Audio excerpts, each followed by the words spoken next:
Dito kami ulit sa tape, guys. It's ano ba ngayon? Thursday, August 29. So kasama namin si Polar Bear nandun sa kotse. Iwan namin kasi nahirapan maglakad. So magpapasa kami ng requirements and ay nakalimutan ko yung nail cutter.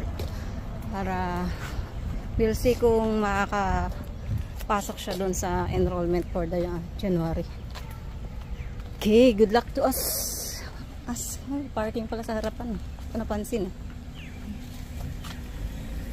Meron pala dyan, kaya lang may oras. Ilang minuto kaya yun.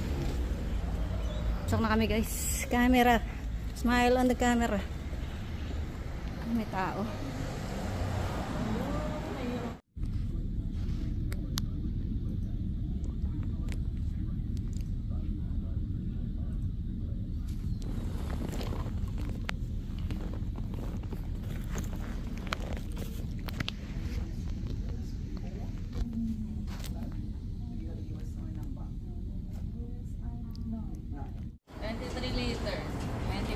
Tinuturuan ko na siyang maging independent mag-gasolina. 26. Para 8, 9, 30. Kala niya nakaka-enjoy yan. Magsasawa rin yan. Oh, nang rejects kami.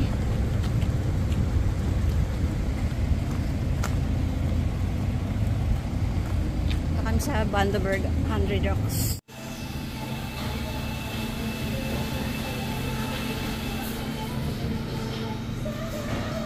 Yabi, Australia.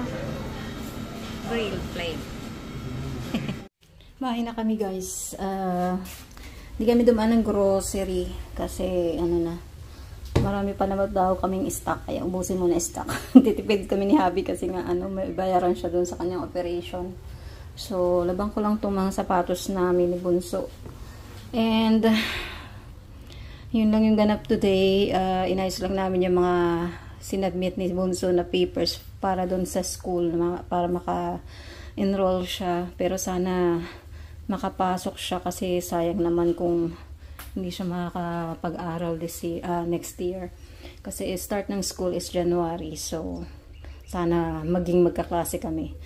So and after that yun, nag-lunch kami.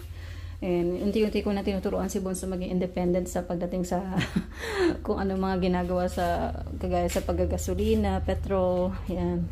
So tinuturuan ko na siya unti-unti. And sana maging okay talaga lahat. Wala kami maging problema. And sana makakita siya ng work dito malapit.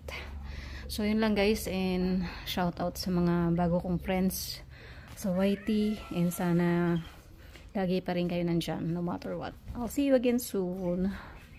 And don't forget to comment below. And thanks for watching again.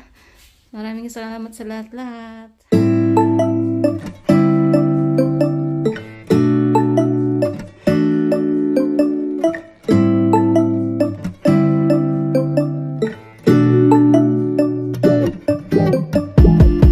When I wake up, I feel cozy, yeah. Can you hold up? Don't need no coffee yet. Got no makeup. How do you look so fine? Bust up, bust up. How did I make you mine? Stay a minute, another minute. Hold on a second, I love this moment.